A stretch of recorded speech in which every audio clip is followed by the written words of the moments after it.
Hey, what's up, guys? Welcome back to our episode number 9 of the Ninja Wealth Exchange.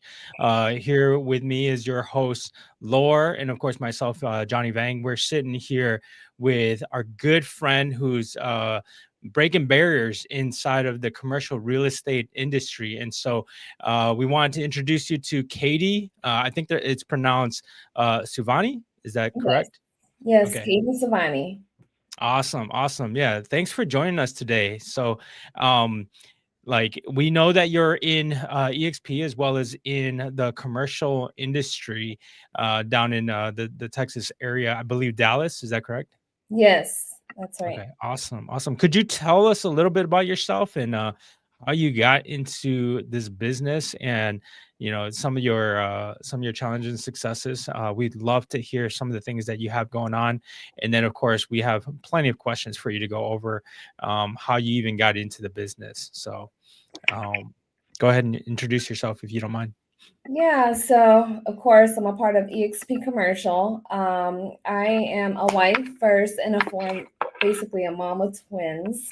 I have a daughter that is 11-year-old as well. So three kids on my behalf and my husband's. I'm a former Awesome. corporate executive, which turned into commercial real estate partner as well as a certified mentor.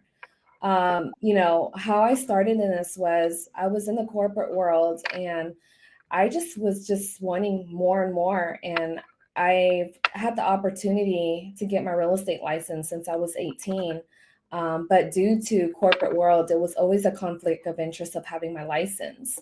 So once, they started having a turn in the corporate industry, I was like, well, this is my opportunity to just put on my real estate hat and keep it rock and rolling. So I got my license, and next thing I was just like, well, this is where it all began. I'm super passionate about helping others and building wealth and freedom through real estate as well. So super big on mindset, discipline, and proving that consistency and purpose is like it can completely change your life in this game. So yeah, that's just a little bit about myself. Sweet, sweet. I didn't know you had 3 kids. That's super awesome. And And twins. twins. That's Oh, you did it? Oh, no. That's super cool. Like, Yeah. I know a couple of people that have twins, and they're like, it's so I have 3 kids myself, right? And, my kids were 2 years apart each, and that was already a lot to work with. I couldn't imagine having 2 simultaneously. That sounds crazy, Well, but my boys are 4. My okay. daughter's 11, so 3 kids is a game changer. So hands down to you, Johnny, because it takes a whole village. No doubt, right? Right, right. Super It's a cool. game changer. It's a game changer for sure. No, awesome. Congrats. Congrats on the kids, on the family. That's super awesome. I dig that. And then you said you were in the corporate world. Um what do you mind sharing a little bit about that? Yeah, so I've been in the corporate world for some time, and I was a corporate executive for one of the. They were more of a concierge services in multifamily. So pretty much what I did was I ran like it's kind of like operating my own business, right? I was held accountable for about 90 plus on my team, just basically as a doorstep collection for multifamily, but I managed the staff. So it's like 90 plus that I'm always managing about 50 different multifamily properties as well.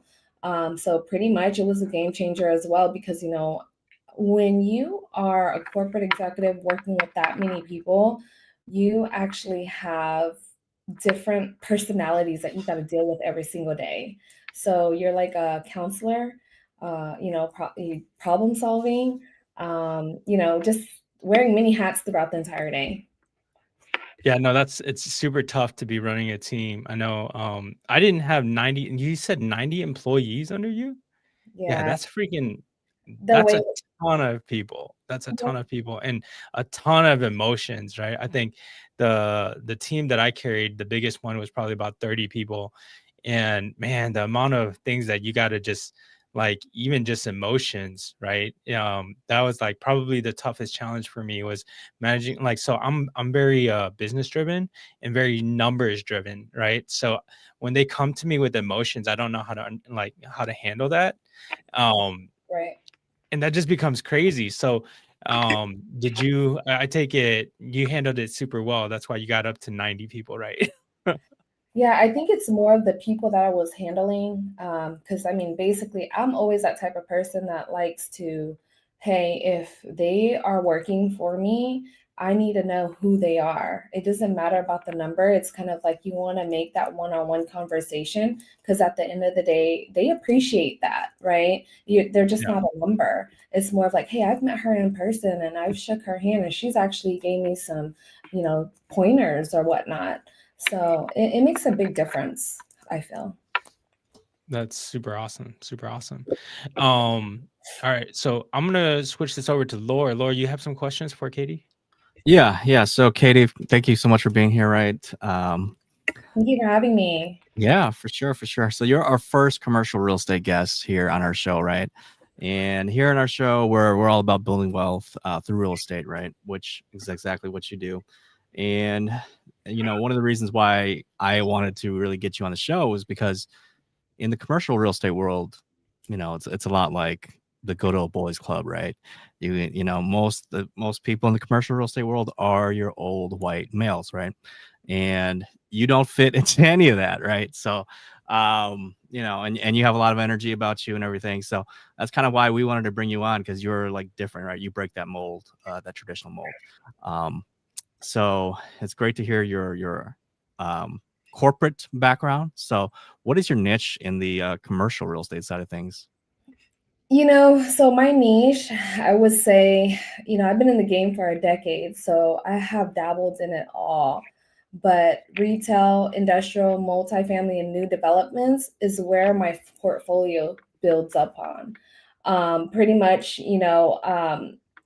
I help the business owners, investors find locations, help them scale, and pretty much as you built your clientele, your portfolio, so they come and need as they need, right? So with me being in the game for so long, I'm able to capture in different categories because I've experienced it all. So that's the number one thing that I can say is, but mainly retail, industrial, multifamily new developments is what I touch currently.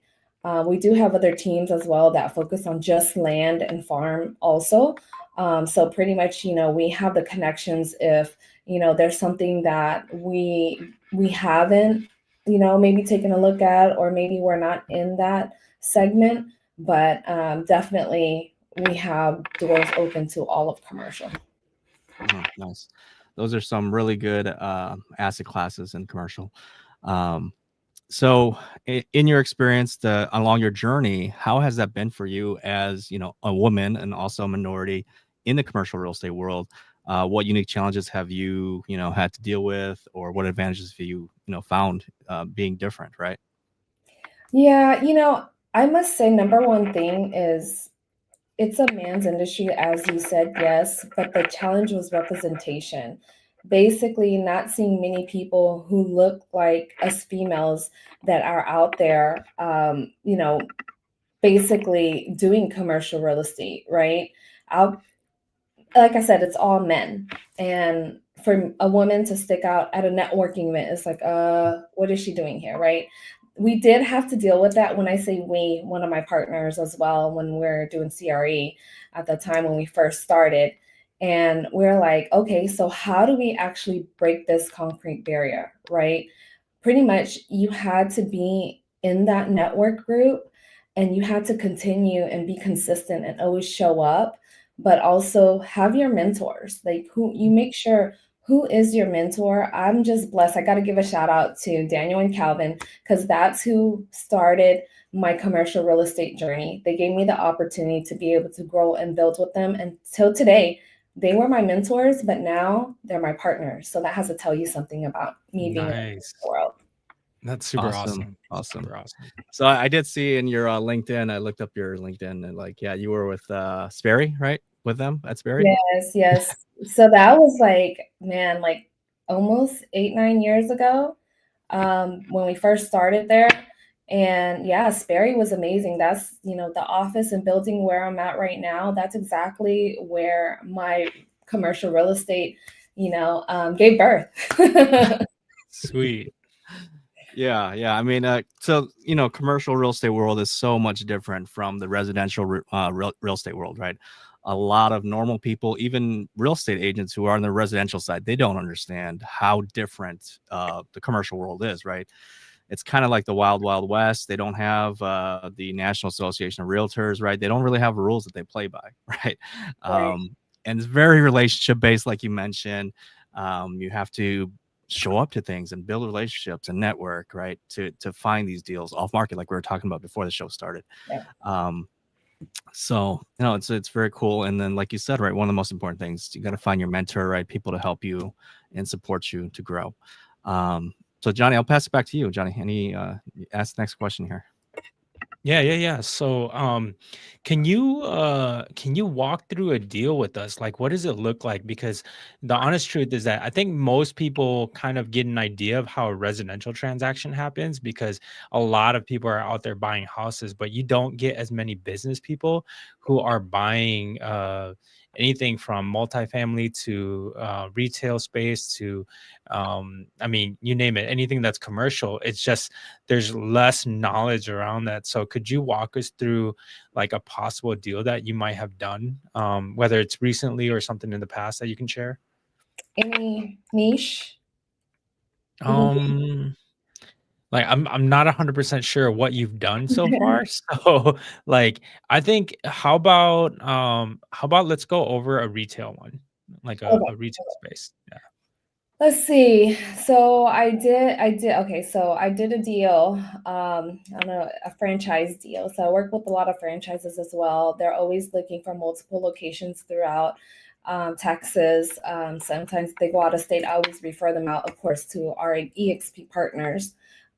Pretty much, one of the deals I can say it was driven based off of relationship base. I must say that there's different buckets in the commercial world. That's why I say relationships. It's just not with our partners, like brokers, other brokers in other companies as well, but with our clients as well too, but the brokers also. Because when you're catching a deal, I was working with this franchise and they already had, they were at lease, basically. It was a lease. Okay. The deal was already at lease. And then I just happened to give him a ring and say, hey, I need something like ASAP, square footage, what do you have for me? And they're like, oh, you know what? We have this one. We're at least that we haven't gotten it back yet. But here, let me push this deal to you. I have a relationship with that broker to where we close multiple deals together and it just gets to the green light, no problems, no issues, no nothing. Something told me to call him that day because I just, you just have your intuition. Mhm. And basically, I was like, okay. He was like, you know what? Submit an offer and I will run it to the landlord. Let me tell you, whoever represented the other person on the other side, I'm not saying like it was good for them, it's bad for them. I mean, at the end of the day, it's relationship based. So Mhm. basically, we got the deal. He ran my deal to the green light and we closed on it within less than 48 hours. So basically, they were already at least. My advice on this is if I didn't have that relationship with the broker, he wouldn't have helped me out. He wouldn't help me run it to the finish line. You know what I mean? So Mhm. make sure you have good relationships, not with just your clients. You must have it with the broker as well, because at the end of the day, they're going to help you out to the T to get you where you need to be. So let's run this back. Let's run this back. So how did you get to know this franchise group and how did you like did you guys submit like a LOI or is this because it's a lease you just called the broker and went over a quick synopsis and then sent over a contract or how does that look at the very beginning or at the initial conversation? So I got the deal through a referral. So basically, like I said, my business is based off of referrals or my previous clients that, they just, keep on needing to add more to their portfolio. Sweet. So basically, it was a referral. And then Mhm. I did my search. I email blast to brokers and tell them what I'm looking for, whatnot, or even call them and say, hey, what's going on?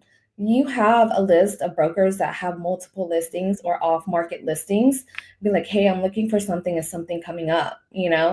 And this one here, I had a good relationship with him because I met him since my beginning of my commercial real estate career. And we've always kept touch. We've closed multiple deals together and we've never had any issues. So he knows that it's going to be a good close. Sweet, sweet. Yeah. So, I want to give you a little bit of my experience, right? So, I do mainly residential, right? But sometimes we get a commercial that runs across our desk, right? And I'm gonna be honest with you. When I call them and they're like, "Are you a commercial agent?" And I'm like, "No, I'm not. I'm not a commercial agent." They're like, "I don't even want to talk to you," right? Like, Right. they're like, I "Can know. you pass the deal on to a commercial guy, and we'll help you," right? And they're like, don't waste my time. And sometimes you're like, hey, like I have to call them like 5 times 10 times before I'm like, I'm really serious about this. You need to open the door so I can bring my clients through, because I don't have that relationship with them because I'm a residential person, right? Right. um and so, like, when you're in commercial, it sounds like you really, really have to have that connection already and have established yourself in the business. So it sounds like you really stepped out there, got yourself, connected to the people inside of the community where you can have conversations and actually get really, really good deals for your clients, even ones that where it may not be possible because they're already going under lease or something, but then you're able to step in and actually take the spot, which is phenomenal. That's super awesome. That says a ton about you. So Thank you. I think that's super, super cool. Great like scenario, and it's just great to hear that you're already established in the community. Laura, do you have other questions? Yeah, so just curious, like, Johnny and I, we're both on the residential side, right? So we kind of know how our typical days look like. Mhm. What's a typical day for a commercial real estate agent? You guys out there on the golf course, like whining and dining all the time, or what's going on? Man, you want to hear about golf course stories? That's where the deals get done now. Exactly. What Um, I heard. Daniel lives on a golf course, right? well, a little bit about me. My day starts early, 5 a.m. workouts. I do mindset work. And, I also day trade basically in the morning before, New York opening. And then before I dive into my real estate. So real estate, probably about 10 a.m., 9:30, 10 a.m. is whenever I hop on. And then, it's client calls, property tours, and negotiations. But every deal is different, but the core is the same. Basically, finding win-win solutions and keeping communication clear. Like I balance business with family, and that's kind of like a non-negotiable type of thing. Because family, of course, always comes first. Because at the end of the day, you can have this successful business, and I've been through it before, to where I was all about my business, but what about my family? So definitely family is key point at the end of the day. I love that. I think that anybody that wants to do business with you, if they understand that your family comes first, they'll understand that when they run into a situation, their family comes first as well, right? And that you're there for them and their family in the same way. And you find them like, super important to make sure you care for them because family does come first. That's super awesome. Yeah. Um, so what do you think is the most rewarding part of your career, like what you do?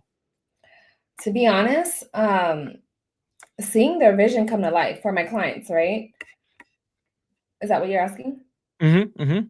Yes. So for my clients, I mean, seeing their vision come to life, whether it's helping a small business owner open their first location or an investor that's going to close on a multi-million dollar property, usually it's just watching their dreams turn into reality. And that's what fuels me inside. That's so cool. So are you there for like their ribbon cutting for their grand opening and everything for their businesses? I make the time, I carve it out, and I'm there, red ribbon cutting. I mean, we have the mayor come out, the whole city, I just different various clients. Some people do red ribbon, some people don't, because I have Mhm, mhm. multiple investors that's opening like 5 businesses at once, right? They're like, piece of cake, I don't need that, right? But I still show up. I still support them. I mean, like I had one of my clients, he closed on a car wash, right? And he knew nothing about the car wash industry. And I had to sit down with him and actually guide him and help him with the whole 9 yards because he was trying to find something different. But at the end of the day, like I said, he found that that's what he's good at. He became good at that he never knew existed. So Sweet. That's so being in cool. commercial real estate can actually, it's more into it than you think it is. Yeah, I mean here at Ninja Wealth Exchange, we're here to, help people build their wealth. And I think that you're doing that by, helping people with their businesses and with their commercial real estate needs. That's huge. Like I think, it's part of like I think what people don't understand is that real estate goes so far. And when you have a business established and a place where your business actually runs and people can come to you to receive the services or the products that you provide, it's huge. And especially if it becomes like your dream, like to Right. have an agent at your side who knows what they're doing and what they're talking about and can help negotiate for you. I think that's huge. That's so um like I mean it goes so far to have that. Right. And then what is it? I guess the next question would be, do you currently invest in commercial real estate yourself? Yes, definitely. You must. You have to. When you're in the game, it's a must. And it's taught me like I can say, it's taught me the importance of underwriting, patience, and long-term vision as well. As an investor, you think beyond the transaction. You focus on cash flow, stability, strategy, and it makes me a stronger commercial partner because I understand both perspectives. At the Nice, end nice. of the day. So I heard in the commercial world, it's all about the numbers. Do you find that that's true? Yep, because a lot of my investors and clients, they don't care how it looks. They're like, I don't care. As long as the numbers make sense, we're running it. We're gonna run with it. So it is a numbers game. I gotta be honest about that. All And right, sweet. numbers and narrative, because like I said, it must align, right? Cap rate, rent roll, expenses. But I mean, you got to look at the story behind the building that you're maybe buying too, because you don't know what happened. Because let's say, for instance, maybe they're selling that building because it was inherited to them and they don't know how to run it. That's like gold. Hmm. That's a gold mine for you. Hmm. So the deal should make sense both financially and strategically. All Yeah. right, so I have a quick question here, just Okay. because you're talking about commercial real estate terms here. So Mhm. for people who don't understand the differences between how residential real estate is valued by comps, right? So similar sold comps. You were talking about the numbers in commercial real estate. Can you quickly explain, Katie, how valuations are made in commercial real estate? Yes. Key formula that you must know is our cap rate. And cap rate is kind of like what is the profit that you're going to make on it annually? Is it 5%? Is it 10%? Basically that's what cap rate is. And that formula is the sales price, the net operating income divided by the sales price is what's going to give you that cap rate. Right now in the market, what we're looking for is about a 7 is good, but what you were seeing is like a 6.5 maybe. I mean, you'll see 5s all day, of course, right? But when you get that client that's like, okay, send me anything, I'm ready to buy, give me a 10 cap. It's like, okay, yeah. Okay. So if you don't know what you're talking about and they're asking for that and you're like, yeah, I'll send it to you, they're gonna know that you're like, BASing basically. Because it's like finding a needle in a haystack. They're there, but you'll find it. Yeah, yeah. So another very interesting thing about commercial real estate that a lot of even residential investors don't understand is pro formas, right? When you're looking at commercial offering memorandums, right, and you're looking at the projections on the numbers of this deal, a Right. lot of your residential investors are like, they think that's it, the property, the deal is being sold on actual numbers, right? Can you Yeah. kind of talk about that? Why is it so different in commercial real estate? Why is it pro forma based? Um, well, I want to say like basically on an OM, performa is basically on it's different because residential, let's say you have a lease, right? And usually y'all's lease is like a year, right? And it renews. But you guys don't have rent increases automatically in that renewal or in that contract. So let's say you are trying to, lease a space for your business, right? You're trying to open a mortgage brokerage office for yourself. And you're like, hey, if I'm going to buy it, if I'm going to rent here, you want to sign at least a 5-year lease. Usually it's 5 years because a lot of landlords, they don't want the little 2 or 3 year lease. It's very difficult to find those. And if you do find it, your rent is going to be super high. They're going to increase it. So you'll sign like a 5 year, maybe they'll fix it for 2 years and it'll step up and increase every year. So every year that increases, the new buyer is going to look at that rent roll and be like, okay, well, they're at $20 per square foot, but they're going to be at $30 by the time they're on their 5th year. So basically they're making their money annually, right? So that's a big difference because the rent roll the money is coming in, but it's taking time to come in. But with Correct. residential, you only have that 1 year commitment. Good Big points. Yeah. I think so. I just listed one of my own mixed use commercial buildings, but it's kind of interesting because I had like over 20 showings, right? And some of the agent comments from their buyers was like, oh, place looks kind of beat up, or some of the machines are like not operable. But it's like we're selling it based on projections after you do the work, right? The value add component, right? Right. And some investors fail to see the value add component. They're just looking at the way it is right now. They're not looking at it, oh, well, if I take this and I do this and do that, and I have a game plan to build this business to get more NOI in there, now it's going to be valued more, right? So that's Right. kind of what they're missing out on. So that's what I was, a lot of residential people don't understand that. So Yeah. Congratulations. Woo! yeah, thanks. It's actually under contract right now, so we'll see. That's amazing. See, you got some commercial real estate in your skin as well. Yeah, I've done a little bit. I actually have owned a 12-unit apartment before, and I've done syndications. Actually, I had a 90-unit apartment complex in Dallas. Oh, nice. Yeah, Let yeah. me know next time you're looking in Dallas. I know somebody who can represent you. For sure, of course. So, all right, cool. Let's move on to talking about if you're out there, you're watching this, right? Whether you're already an agent or maybe you just whether you're on residential side or you're actually just looking to jump into the commercial real estate world, right? You want to bypass all the boring residential stuff. Let's talk about, what tips can you recommend for somebody to be the next Kayde Souvanny, right? What do we need to do here? Start where you are. You don't need to know everything. Okay. You have to find the right mentor, though. Learn the basics and take action because confidence comes from the work while you're doing a deal.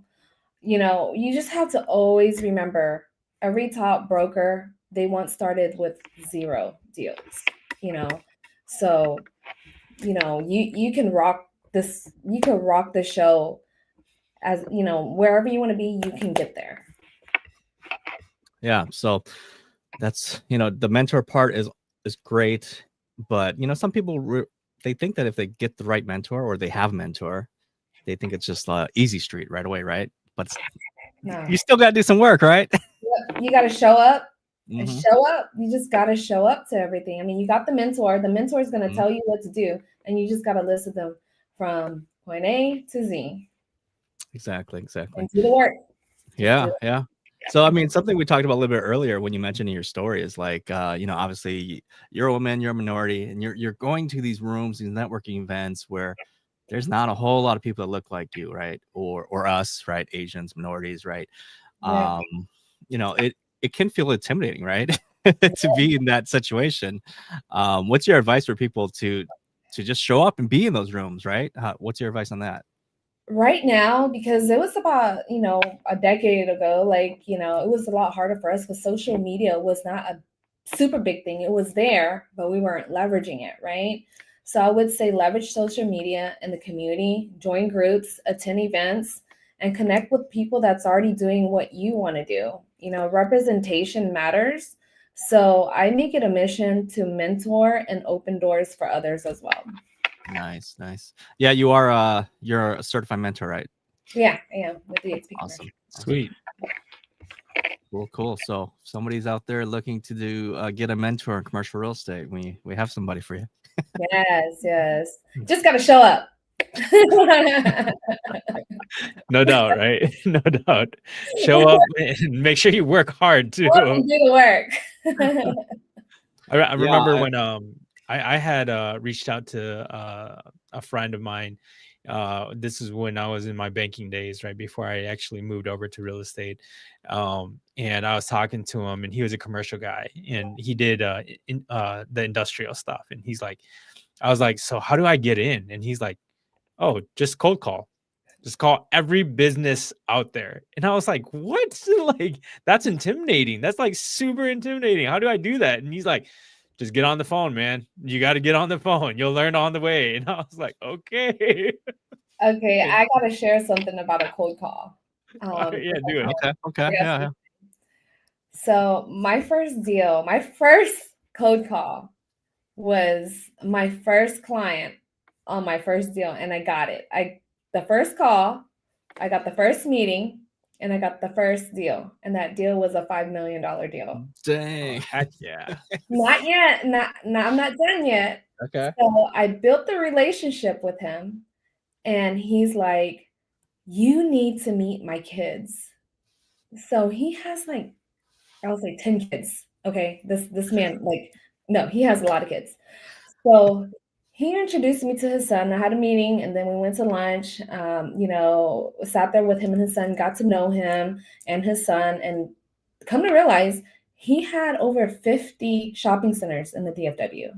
Wow. So, I was just trying to be cool and be like, oh, okay. But, inside I'm just like, what? I'm on check. So long story short, he introduced me to his family, and I built this relationship with all of his kids. And his daughter actually has became like one of my good friends, like we're sisters basically. So that one deal came into like multiple deals, but they do real estate as well. So they send me all their commercial referrals, so it's like, Cool. I'm like, some people, they don't want to learn commercial because they say it's a whole nother animal, which it is. So they're just going to hand it off to you. Here. Like, that's it. Yeah. So long story short, that's what happened with my cold call. So you never know. Yeah. So make that first cold call. Is that still the case, Kayde? In today's world of social media, everything, is commercial real estate world still a lot of cold calling to get business, or what do you find these days? Were you guys at the commercial EXP ComCon? Yeah. So did you hear what Bob Kanako said? Bob Kanako is the billionaire. He like closed $1 billion and like over 2,200 properties. So he said, cold calling never goes cold. He did 100 calls every week. If it was by phone, email, whatever it was, he said, no matter how this business shifts with AI and all that, you continue to keep cold calling. And that came from his, himself on stage. And Bob Kanako, he's a very successful human out there. So in the commercial world. So I'm guilty. I don't do it as much as I should be doing it, but I'm teaching my people to do it. Sweet. Heck yeah. Nice. I mean, I think that's a huge takeaway, right? That's a huge takeaway for people that are in the commercial real estate industry, or people who want to get in. Like, you can't be afraid to pick up the phone and have that first conversation. It might just be your first $5 million deal that leads into multiple $1 million deals Yes. just because, yeah, you made that one phone call. And I think that's huge. That's Yeah. super awesome. Thank you. Yeah, no, for sure. I think, I mean, whether you generate your lead right on social media through video or email, whatever, at the end of the day, the conversation always comes back to the phone, right? You Right. always got to have a phone call with that person, right? Or Zoom or whatever, right? And if you can't, communicate properly with that client, potential client, the lead, you're not going to get the deal, right? So, Right. but yeah, so I was going to ask something else, but I lost my train of thought here. No worries. No worries. Yeah. Any other questions you have, Johnny? Yeah. So in the commercial world, you guys work with attorneys often, right? Yes, Is that 1000%. like every deal?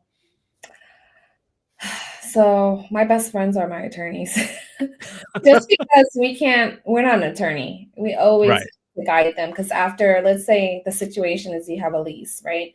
You close the deal on the lease. Before you close on it, you get the lease execution. You email it to your client. You always have to advise your client to have their lease reviewed by an attorney because we're not an attorney. We can't tell them, hey, what I do is I match up all the terms on our LOI to match up on the lease. All the other language, it's kind of like, a different language. So we can't explain that to them. So as long as we have that in email that we emailed that to them and told them to get seek professional advice, we're good to go. Okay. And that way they can't come back to you and say, hey, we didn't know about this part. Well, your attorney was supposed to advise you of that part. So you always want to protect your client too. That's super awesome. So how do you vet out attorneys? Like, how do you determine who's a good attorney and who's not a good attorney? Because there's like, I've met attorneys out there, and some of them, they just want to be a part of the deal, right? They're not actually doing a service to your clients. And like, how and when would you know this? Like, I assume you've been in the industry for a really long time, so you probably can catch it right away. But if they're a first time commercial agent, how do they know? Like, what are some signals that they need to watch for from attorneys to find out whether the attorney's really good or not, or whether, like, do you even get involved between your clients and their attorneys? Do you find them a new one if they're not getting along? Like, how far do you go for your clients as a commercial agent? I mean, of course, I go above and beyond, like Mhm. all 1000% for all of my clients, no matter how small or big the deal is, because I always got to protect them. But at the end of the day, I've been in it for almost a decade now. So I do work with certain attorneys that I built relationships with and that I always get good feedback, right? Anyone that I've gotten terrible feedback from is kind of like, oh, okay, you know what? I'm not sending any more that way. Or I'll feel them out myself and see what's going on. Maybe they didn't get the email, maybe there was a disconnect or something like that. But pretty much, I have a good, solid team on my legal side as well. But just to give advice to somebody that's new out there, that's trying to look for attorneys, you need to build the relationship with the attorney. You know what I mean? Because when you text them or something that you can call and text and be like, hey, I have a client that is interested and needs assistance in, reviewing a lease, yada, yada, yada. At least they send you a text back and say, yes, okay, go ahead and send them to me or go ahead and make the connect, right? Because sometimes if you're sending the attorney's contact to your client and they don't call them back in a week or two, time kills deals. If Yeah, you're not absolutely. getting that lease reviewed in that same week, or honestly, I say 24 hours is the turnaround time for me to be like, hey, have an attorney review it. If you have to wait longer than that, it's like you need to find another one. I understand attorneys are all busy, but at the same time, you're able to at least send an email or a text and say, hey, I'm going to get to it and give a certain time frame. So, my advice is always, always, always try to build relationships with these attorneys because my attorneys will jump through hoops for me. If I need it done in like an hour or be like, hey, I have a deadline, I need it now. This person needs help. He's like, I'm on it. Tell him to give me a call right now.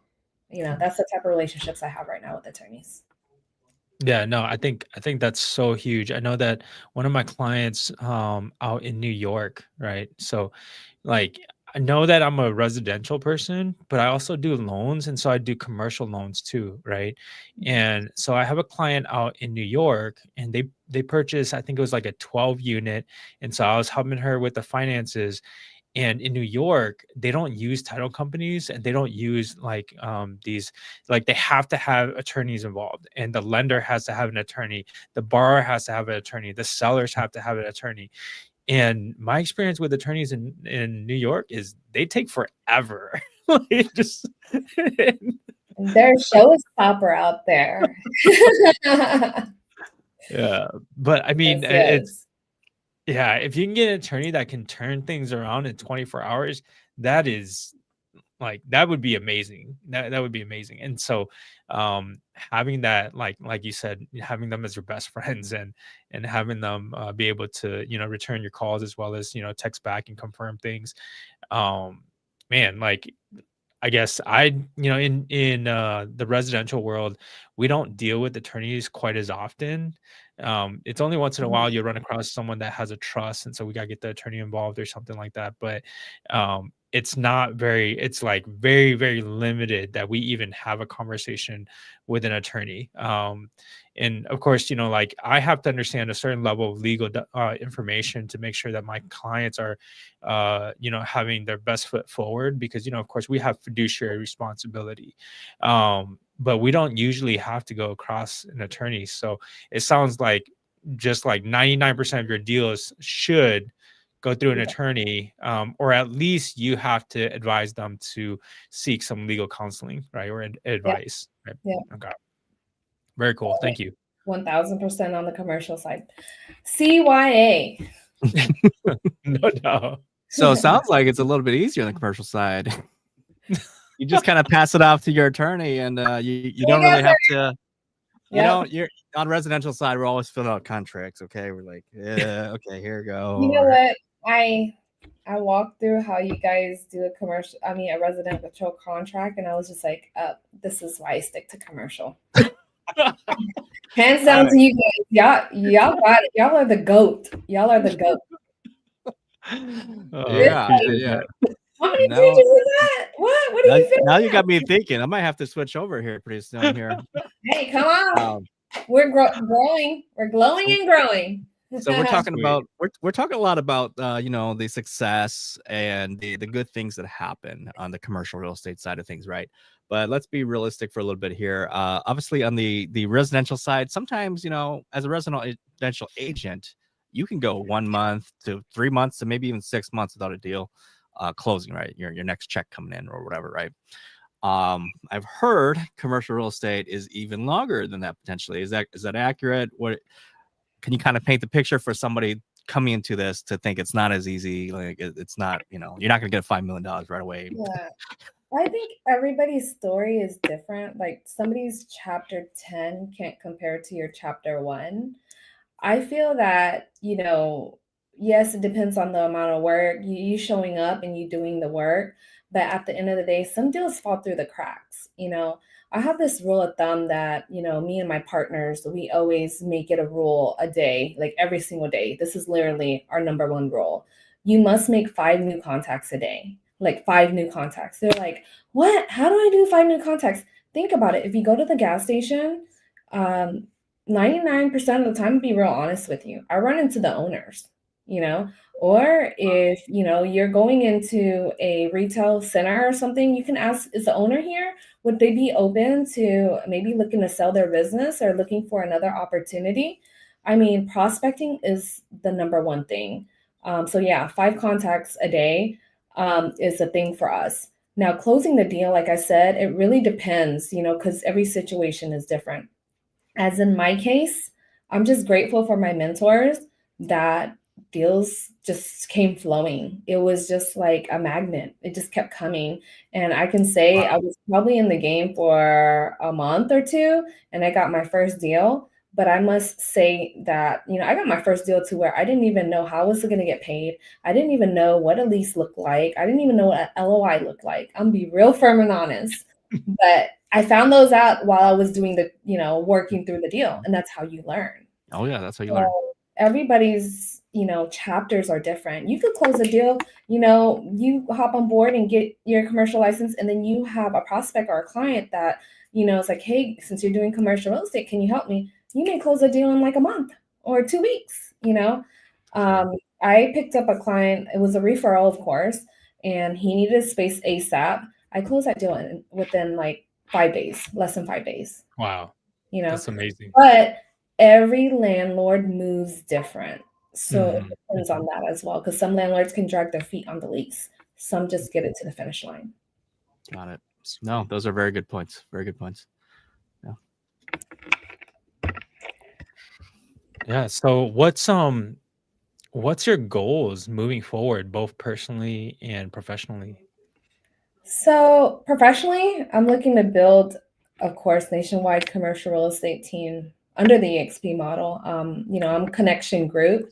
So basically, a little story behind Connection Group, and why I chose that name basically was because, we're out here making connections in different buckets, right? We have our Mhm. brokers, we have our residential agents, we have our clients, networking. So we're inputting our time into separate buckets, but at the same time, connection is basically indicating like, hey, if we cannot help you here at Connection Group, then we will bridge the gap to find the perfect person that can actually help you in what you need. So it's not all about a commission check for us or closing that deal. Mhm. We're just trying to build the connection to wherever you need to be that's going to help you grow or reach your goals. And Love that. and basically also scaling my mentorship program to help 100 plus agents to reach six figures. I want to help everybody get there. And personally, it's about balance, continue to grow, travel with my family, and build generational wealth with our EXP model. EXP model is like the game changer, right? Right. Right. Yep. Yeah, Yeah. No, so true. that's great. I mean, especially the EXP, right? So a lot of people may not know or may not be familiar, but EXPs in 50 states, right? One brokerage. Uh, we have the commercial division, which is an entirely separate business model, right? Different from residential. So like, we keep everything separate. Residential, commercial separate. But however, obviously we can do referrals, things like that. But I I mean, mean, oh, go ahead. the glory of it is we're able to partner up. Like Hmm. you're in Minnesota. If you have a commercial deal, or if I have a commercial client out there, hey Laura, let's partner up on this deal. Hmm. So basically I'm not there in Minnesota, but we can still partner up on it. Mhm. And I know my clients are going to get 1000% great service out there, Right. instead Right. of just Googling a broker out there and crossing their fingers that they're going to treat them right. Right. Right. Yeah, Yeah. and that's something that's cool on the commercial side is that when you do referrals, right, you don't necessarily need to refer it to a commercial agent. You can refer it to a residential agent as long as they have a commercial license. Right. I mean, sorry, as long as they have a real estate license, you can mentor them and you can kind of quarterback the deal through them, right? Exactly. I'll tell them Uh, run how to run the play. Yeah. Even though you're in Texas, I'm actually in Wisconsin, by the way. Oh, you are? But Okay. Johnny's in Minnesota. Johnny's in Minnesota. Yeah. Oh, okay. Yeah. But yeah. No, there's lots of ways we can do it, and then of course, gonna name drop our the founder of EXP, right, James Wong, right? He's Yep. building something international scale, right? International Yep. commercial real estate, right? And so now we're connecting all the dots from not just US, but yeah, everywhere Yep. potentially. So it's amazing. Yeah. So I have another question, right? So to piggyback off of, your professional development. Um It sounds like you're building a team. So is it possible for people from out of state to work with your team or to be in your team? Or is it just like Dallas focus? Or is it, like specific licensing requires you to be only in Texas? Or how does that work in commercial? I know how it works in residential, but I just wanted to follow up with how that works from a team perspective in commercial. I mean, sky's the limit, right? Hmm. This Hmm. model. actually gives us the opportunity. Like I have listings in Miami with a partner right now, and that's because that partner is in the residential side as well. So like you said, how would I help another partner in another state, right? They have their license. I just tell them how to run the play and just go by basically our commercial rules and guidelines, right? And basically they're residential agent out there, but they're trying to learn commercial. So, much the mentorship. I mean, as far as being able to be out of state, I'm open. I mean, I have Zoom calls. I have one-on-ones through Zoom as well. And, I have a C101 class that I do teach. I just finished in the summertime, we finished a commercial academy that I hosted as well. So pretty soon, probably going to be hosting a 2.0 commercial academy soon. Let's go. That's like in the works. But yeah, definitely. You don't even have to be in the States. I'm building internationally too. So Oh, heck yeah. That's so awesome. That's awesome. Thanks for it's our model. It's the sky's the Yeah. limit. Like Leo says, he, our CEO, he's basically telling us like, hey, sky is the limit. You could build anywhere. So we could move to Paris, we can move to Dubai, wherever we want to go. We could do real estate and build our teams out there. So, name another brokerage that you can do that. Right. Yeah. There isn't. There isn't one that's worldwide. Exactly. And it's just, I'm telling you, it's just amazing what this platform does, not just for us, but for our kids too, because it's going to be there. Super cool. So I thought there was some kind of announcement that EXP Commercial announced where they could you could pretty much build a cross team. Like you could have groups, they call it. Are you familiar with that? Yes. So I'm basically Connection Group. Okay. So I'm EXP Commercial, but I have my own team, which is Connection Group as well, brokered by EXP Commercial. So pretty much, it's basically having your own brokerage, but not having all that other stuff you have to worry about, right?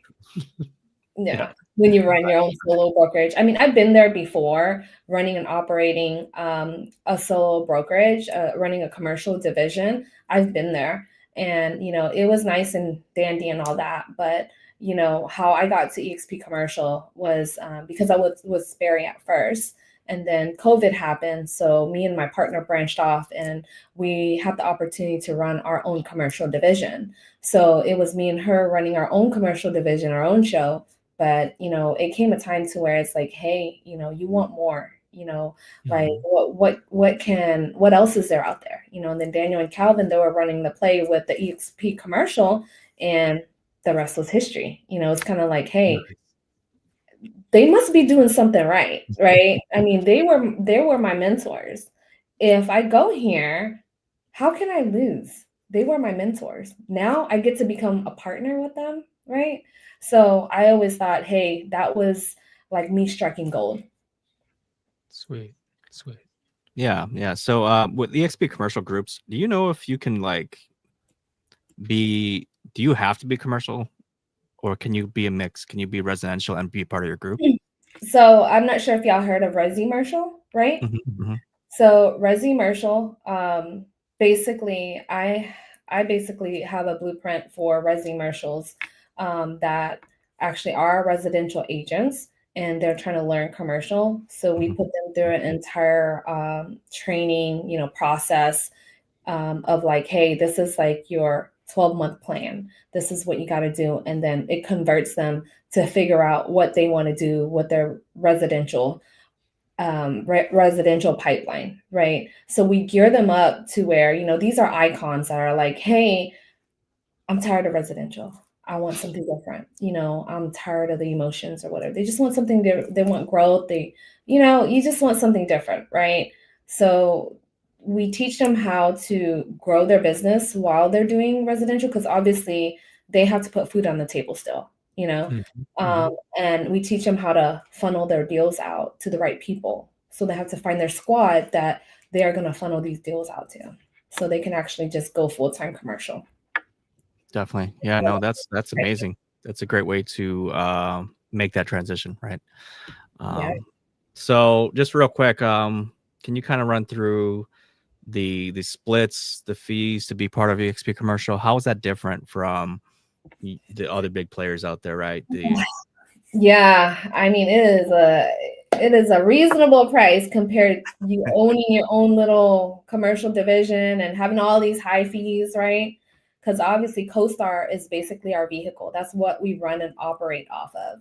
CoStar is basically a system of where it's only for brokers, and they, it's like $500 plus a month, right? As far as fees for EXP commercial, since we have 90,000 agents plus, but commercial side, obviously we don't, it's part of that number.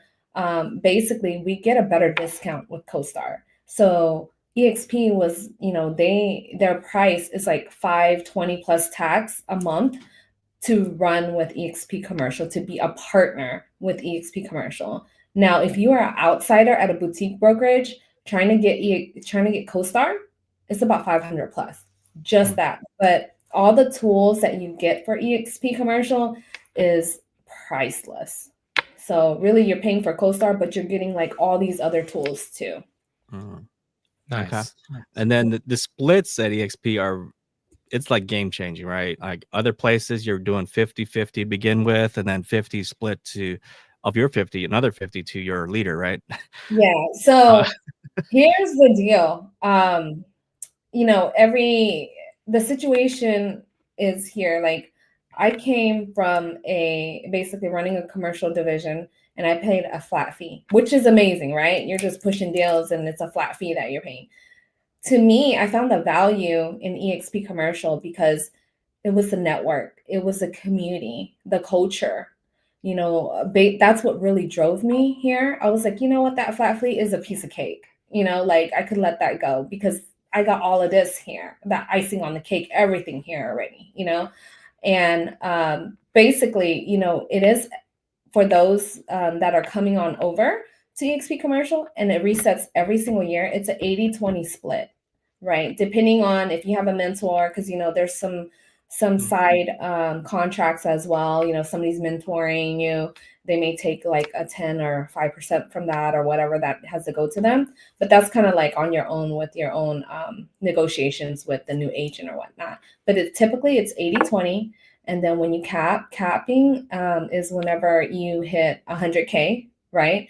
And basically EXP commercial takes, you hit 20,000. They take, you paid them out 20,000. But remember, when you cap and then when you icon, when you hit 20 deals too, that 20,000 is coming back to you in stocks.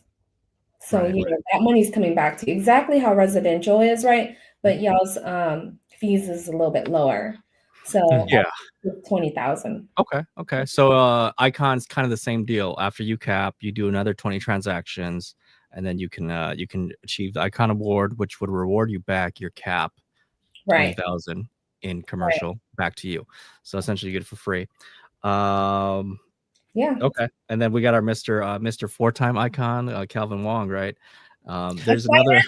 That's my mentor. He was my mentor. Now he's my business partner. Yeah.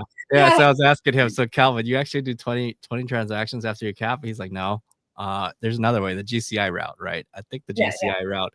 So residential is 500,000 GCI, and then you can Icon, right? Right.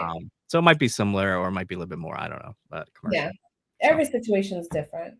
Yeah, but it's game changing. I mean, there's no other brokerage that's offering the split, the fees, and the ability to get back your cap, right? Yeah.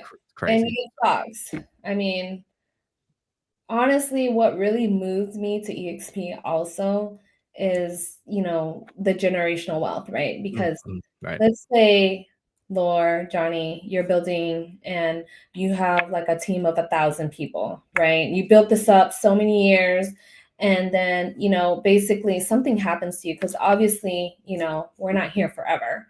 The glory of it is, one, your wife could get her license and take over your spot, and she doesn't have to start from bottom. You know what I mean? Or two, your kids, whoever it is, can actually hop into your spot and collect that residual income. She doesn't even need to do commercial real estate or real estate. She Right. just needs to plug in, get her license and plug in, and then boom. But then again, she has the network of everybody around you, because obviously whoever you are building with, whoever your partners are, they're going to help your family, help her invest, or connect her with somebody that may be successful in specific investments, or like just basically help her grow her money versus spending it. Some people don't know where to start whenever they have that, right? So for instance, if it was a boutique brokerage that your wife maybe inherited, she doesn't know what to do with it because she was never a broker, right?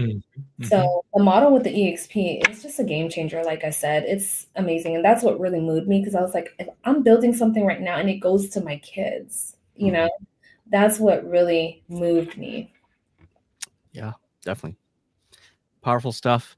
So we're wrapping up here. Kayde, before we do our rapid fire questions here, how can people connect with you? How can they stay in touch with you, learn from you, maybe, become your mentee?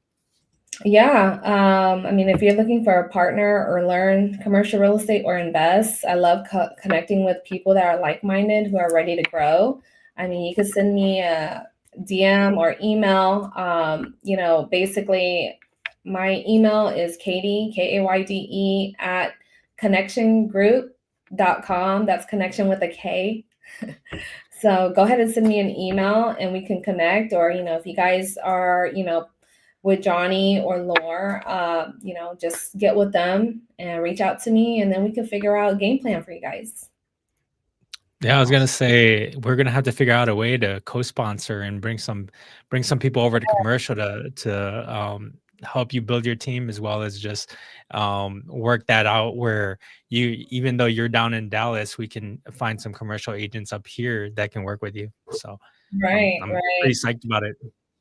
Yeah, definitely. Wherever you're at, Wisconsin, Minnesota, whatever it is, like I said, we could build anywhere. If you have a cousin or somebody that's in New York, Miami, whatever it is, I mean, we're all here to grow together. And co-sponsoring, that's another thing that is a game changer. I have been doing co-sponsoring with a couple of partners. I have John Sy, that's in my downline. I have Brandon Brittingham, that's in my downline. Veronica Figueroa, I don't know if you guys met her at the SpeedCon, and Spring Bee as well. So a lot more are moving on in. And at the same time, like I said, it's a game changer of co-sponsorship, because we all get to partner up together. So I look forward to co-sponsoring with you guys, most definitely. Yeah, for sure. Awesome. All right, Johnny, you want to ask the rapid fire questions? Yeah. Let's do that. So what's your number one ninja skill that you are absolutely the best at? Number one ninja skill, getting deals. Let's go. To be honest with you, is just getting the deals. That's funny that you asked that, because I got asked the question. I was like, what don't you like doing most? Because you need to scale that out and hire somebody to do that for you. And that's exactly what I did. I was like, you know what? I don't like the back end stuff.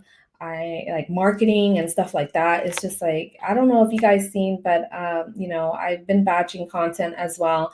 And it's a must that, I need to do that. And I don't like doing it, but I do it and get it done. I said, you know what? You hold me to my videographer and my photographer. Y'all hold me accountable. Tell me what I need to do and when I need to do it, and that's it. I'm done, right? Because the only thing I'm good at is not the only thing I'm good at, but I feel like my best strength is communicating with the client and getting deals, and I run with it. Nice. But everything else, like the back end, marketing, all that stuff, no. I'm 100% with you. What was that flyer supposed to be? What? So, I mean, like I said, we can't do it all, because if we do it all, we're cutting out time of helping that next investor or that next, client or whatnot. It's like, we're running out of time during the day if you're busy doing marketing and all this stuff. So yeah, I would say just getting deals. So next question is, how do you keep your skills sharp? Continuing education, going to events, learning from other partners, at EXPCon. I cannot tell y'all how much. I mean, I barely slept, but it was, the reason why, obviously, y'all know, mastermind, connecting with other partners that, are doing it, that are there, and how did they do it? Those are free, that's free game. You don't have to pay for that stuff, but when you go to conventions and stuff like that, it sharpens your iron every time. And I feel like one time a year to EXPCon, it's not enough. You have to continue to go to other conventions that's going to help you scale in your business. Yeah. So yeah, Laura and myself, we're gonna be going out to Vancouver and then to Salt Lake City. You plan on going out? You gonna join us in Vancouver? Yes, I have Let's to. go. JT. My downline, John Sai's out there. I have to go support him. He's from there, the president. Right. Yeah. Right. Yeah. Sweet. That'll be a fun one. Yeah, in Utah, I mean, we're already planning Airbnbs, and like I said, masterminds that's like a game changer, Yeah. I'm not allowed to pick Airbnbs anymore, apparently, but yeah. Really? Yeah. I might have to tell you, you gotta link up with John Sai and them, because they had. Yeah, we were there. Yeah. But then Okay. But then we learned about how much it cost. It was like the cost of our entire Airbnb for the whole trip, for the whole week per night. Yeah, per night. Hey, it's okay. You're gonna be racking it in anyways. Yeah.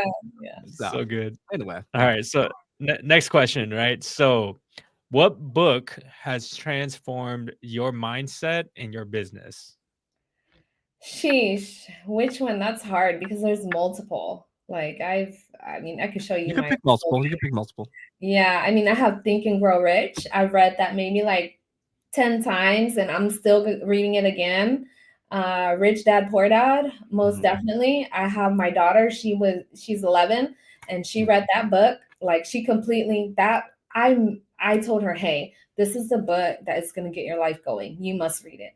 And it's crazy because she read it, and every portion that she was reading, she took notes and she explained it to me. And I feel like that one is always a go-to book right there for anybody trying to jump into the game, into anything, to get your mind right. Rich Dad Poor Dad, definitely go with it. Yeah, no, that's funny. I had my 10-year-old boy read it too when he was 10. And, he'd be having he was having conversations with adults, right? My adult friends, and he would be talking to them about the differences between assets and liabilities. That's amazing. You guys are super parents. Yeah, I wish our parents would do that to us. Like, obviously, they true. So. Agreed.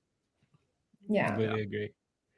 All right, and then in your city, what is a must-try eat spot or dining area that you have to try if you come to town? Okay, so Texas, they always say barbecue, right? So, I mean, honestly, you could get barbecue anywhere. In Coppell, there's a barbecue spot there. Gosh, I just went blank what it's called, but I'll share it with you. And it's the #1 spot. They have the best. It's in Coppell. How did I forget the name? I just went blank. You put me on the spot. That's why. But for barbecue, yes, for there. But if you're going for the views or anything like that, I mean, definitely you'd have to go to downtown. There's like a Vietnamese restaurant that's on a little rooftop. It's a cute, mom and pop place. It's called Sky Blossom. Has a little cute rooftop and stuff like that. And it's Vietnamese food, which is really good. Sweet.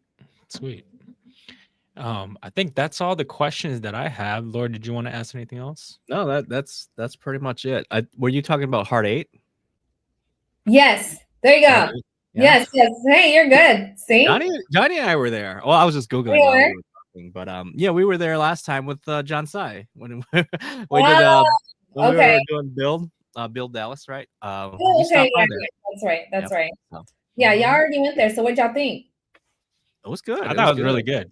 Yeah. So I'll be honest though. I went out to Houston and we grabbed Killen's, and I love that place. Their brisket is so good out there. I've heard about that, but I've never been. So I'm gonna have to put that.